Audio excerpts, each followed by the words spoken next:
EVM ಮಷೀನ್ನಲ್ಲಿ ಭಾರೀ ಮೋಸ, vote ಹಾಕಿ ಬೆಚ್ಚಿಬಿದ್ದ ಜನ. ನೀವು ಒತ್ತಿದ ವೋಟು ನಿಮ್ಮ ಅಭ್ಯರ್ಥಿಗೆ ಬಿದ್ದಿದ್ಯಾ ಇಲ್ವಾ? ಇವಿಎಂ ಮಷೀನ್ ಹ್ಯಾಕ್ ಮಾಡೋದಕ್ಕೆ ಆಗುತ್ತಾ?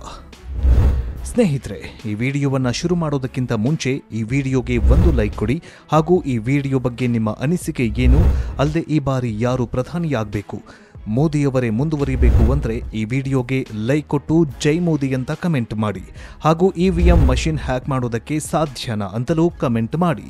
ಸೊ ಇನ್ಯಾಗ್ತಡ, ಬನ್ನಿ ಸುದ್ದಿ ಜಾಲದೊಳಗೆ ಹೋಗೋಣ. ಕುಣಿಯೋಗ್ಬಾರದ ವ್ಯಕ್ತಿ ನೆಲ ಡೊಂಕು ಅಂತಂದಂತೆ. ಹೌದು, ಪ್ರತಿಯೊಬ್ಬರೂ ಎಲೆಕ್ಷನ್ ರಿಸಲ್ಟ್ ಬಂದಾಗ ಸೋತಂತಹ ಅಭ್ಯರ್ಥಿಯಾಗಲಿ ಪಾರ್ಟಿಯಾಗಲಿ ಒಂದಲ್ಲ ಒಂದು ಕಾರಣವನ್ನ ಹೇಳಿ ತಮ್ಮ ಸೋಲಿನ ಬಗ್ಗೆ ಮಾಹಿತಿಯನ್ನ ಕೊಡ್ತಾರೆ. ಅದರಲ್ಲೂ ಇತ್ತೀಚೆಗೆ ಎಲೆಕ್ಷನ್ನಲ್ಲಿ ಬಳಸುವಂತಹ ಇವಿಎಂ ಮಷಿನ್ ಬಗ್ಗೆ ಹೇಳೋದು ಕಾಮನ್ ಆಗಿಬಿಟ್ಟಿದೆ. ಅದು ಯಾವುದೇ ಪಾರ್ಟಿ ಆಗಿರಲಿ ಇಲ್ಲ ಅಭ್ಯರ್ಥಿಯೇ ಆಗಿರಲಿ, ನಮ್ಮ ಸೋಲಿಗೆ ಮುಖ್ಯ ಕಾರಣ ಈ ಇವಿಎಂ ಮಷಿನ್ ಅಂತಾನೆ ಹೇಳಿಕೊಳ್ತಾರೆ. ಅವರಿಗೂ ಕೂಡ ಚೆನ್ನಾಗಿ ಗೊತ್ತಿರುತ್ತೆ ತಮ್ಮ ಸೋಲಿಗೆ ನಿಜವಾದ ಕಾರಣ ಏನಂತ. ಅದನ್ನು ಬಿಟ್ಟು ಇವಿಎಂ ಮೇಲೆ ಹಾಕೋದು ಸರ್ವೇ ಸಾಮಾನ್ಯ. ಅಷ್ಟಕ್ಕೂ ಇವಿಎಂ ಅಂದ್ರೆ ಏನು, ಇದನ್ನ ಯಾವಾಗಿನಿಂದ ಬಳಸೋದಕ್ಕೆ ಪ್ರಾರಂಭ ಮಾಡಿದ್ರು, ನಿಜಕ್ಕೂ ಈ ಇವಿಎಂ ಅನ್ನ ಹ್ಯಾಕ್ ಮಾಡಲು ಸಾಧ್ಯವಾ? ಅಂದ್ರೆ ಇವಿಎಂ ಅನ್ನ ಮೋಸದ ಆಟ ಮಾಡಲು ಸಾಧ್ಯವಾಗತ್ತಾ? ಹೀಗೆ ಮೋಸ ಮಾಡಿ ಎಲೆಕ್ಷನ್ ಗೆಲ್ಲಬಹುದಾ? ಈ ಬಾರಿಯ ಎಲೆಕ್ಷನ್ನಲ್ಲಿ ಮೋಸ ಮಾಡಲಾಗಿದೆಯಾ? ಇವಿಎಂ ಮಷೀನ್ಗಳ ಹ್ಯಾಕ್ ಹೇಗೆ ಮಾಡಲಾಗತ್ತೆ? ಇಂತಹ $1 ಮಿಲಿಯನ್ ಪ್ರಶ್ನೆಗಳು ನಿಮ್ಮನ್ನ ಕಾಡಬಹುದು. ಹಾಗಾದ್ರೆ ಬನ್ನಿ, ಇವಿಎಂ ಮಷೀನ್ಗಳ ಬಗ್ಗೆ ಗೊತ್ತಿಲ್ಲದಂತಹ ಕೆಲವು ರಹಸ್ಯಮಯ ಇಂಟ್ರೆಸ್ಟಿಂಗ್ ಮಾಹಿತಿಗಳನ್ನ ಇವತ್ತಿನ ಈ ವಿಡಿಯೋದಲ್ಲಿ ನೋಡೋಣ. ಪ್ರತಿ ಬಾರಿ ಚುನಾವಣೆ ನಡೆಯುವಾಗ ಇವಿಎಂ ವಿವಾದ ಸದ್ದು ಮಾಡುತ್ತೆ. ಆದರೆ ಮತದಾನ ಪೂರ್ವದಲ್ಲಿ ಯಾವುದೇ ಇಂತಹ ವಿವಾದ ಇರೋದಿಲ್ಲ. ಮತದಾನ ನಂತರ, ಅದರಲ್ಲೂ ಸಮೀಕ್ಷೆಗಳ ಫಲಿತಾಂಶ ಹೊರಬಿದ್ದ ನಂತರ ಇವಿಎಂ ಗಲಾಟೆ ಜೋರಾಗತ್ತೆ. ಇನ್ನು ಇವಿಎಂ ಕುರಿತು ಗಂಭೀರವಾಗಿ ಯೋಚನೆ ಮಾಡಬೇಕಾದ ಮೂಲಭೂತ ಸಂಗತಿಗಳ ಬಗ್ಗೆ ಯಾರೂ ಕೂಡ ಮಾತನಾಡೋದಿಲ್ಲ. ಆರೋಪ ಮಾಡುವಾಗ ತೋರುವ ಬದ್ಧತೆಯನ್ನ ಅದಕ್ಕೆ ಉತ್ತರ ಕಂಡುಕೊಳ್ಳುವಾಗ ಮಾತ್ರ ಬರೋದಿಲ್ಲ. ಟೆಂಪರಿಂಗ್ ಮಾಡಬಹುದು ಎಂದು ಆರೋಪ ಮಾಡಲಾಗತ್ತೆ. ಆದರೆ ಇದನ್ನ ನಿರೂಪಿಸೋದಕ್ಕೆ ಇದುವರೆಗೂ ಯಾಕೆ ಇಲ್ಲಿವರೆಗೂ ಸಾಧ್ಯವಾಗಿಲ್ಲ? ಕೇಂದ್ರ ಚುನಾವಣಾ ಆಯೋಗ 2017ರಲ್ಲಿ ಬಹಿರಂಗವಾಗಿ ಆಹ್ವಾನ ನೀಡಿದ್ರೂ ಕೂಡ ಯಾವುದೇ ಪಕ್ಷ ಚುನಾವಣಾ ಆಯೋಗದ ಈ ಸವಾಲನ್ನ ಸ್ವೀಕರಿಸಲಿಲ್ಲ. ಯಾರೂ ಕೂಡ ಇವಿಎಂ ಟೆಂಪರಿಂಗ್ ಮಾಡಲು ಮುಂದೆ ಬರಲಿಲ್ಲ.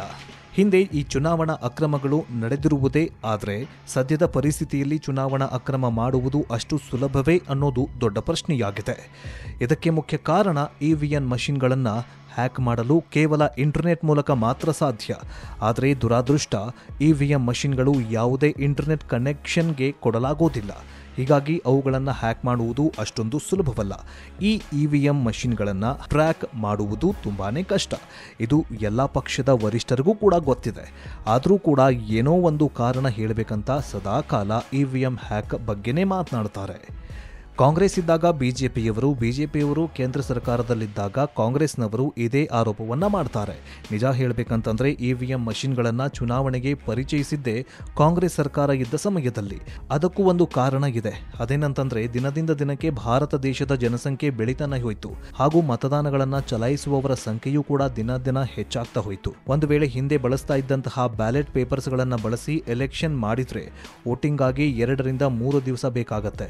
ಅಷ್ಟೇ ಅಲ್ಲದೆ ಮತ ಎಣಿಕೆಗಾಗಿ 3 ರಿಂದ 4 ದಿನ ಬೇಕಾಗತ್ತೆ.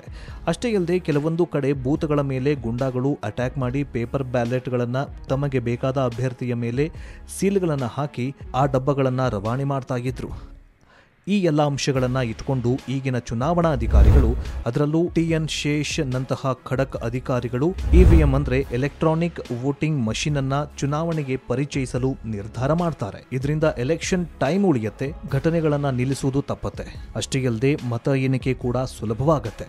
ಅಂದಹಾಗೆ ಇವಿಎಂ ಮೊಟ್ಟಮೊದಲ ಬಾರಿಗೆ 1982ರಲ್ಲಿ ಕೇರಳದ ಚುನಾವಣೆಯಲ್ಲಿ ಬಳಸಲಾಯಿತು.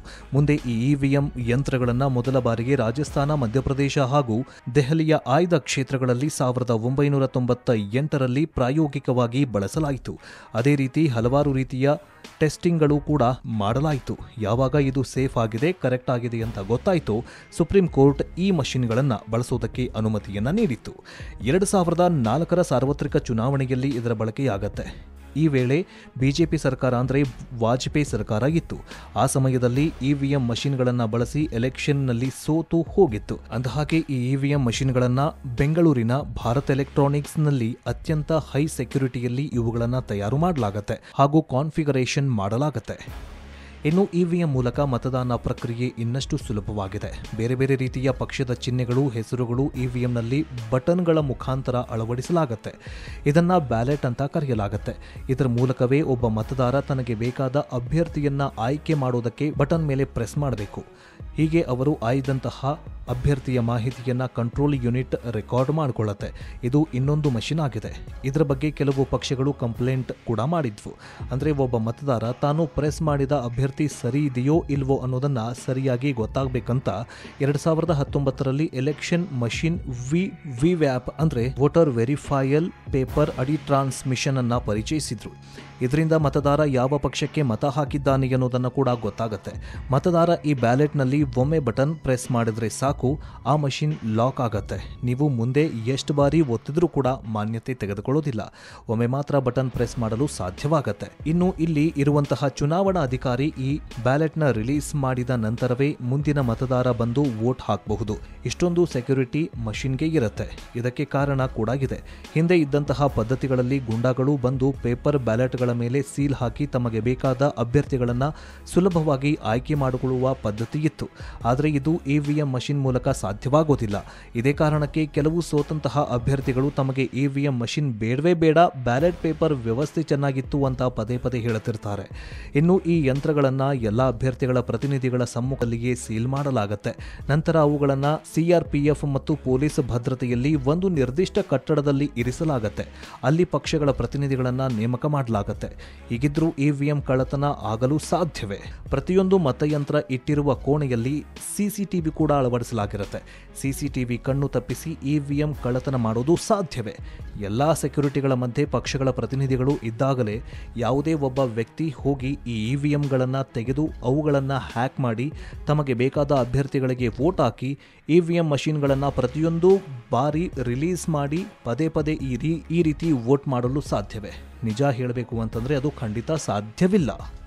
ಇದರಿಂದ ಮತದಾರ ಯಾವ ಪಕ್ಷಕ್ಕೆ ಮತ ಹಾಕಿದ್ದಾನೆ ಅನ್ನೋದನ್ನು ಕೂಡ ಗೊತ್ತಾಗುತ್ತೆ.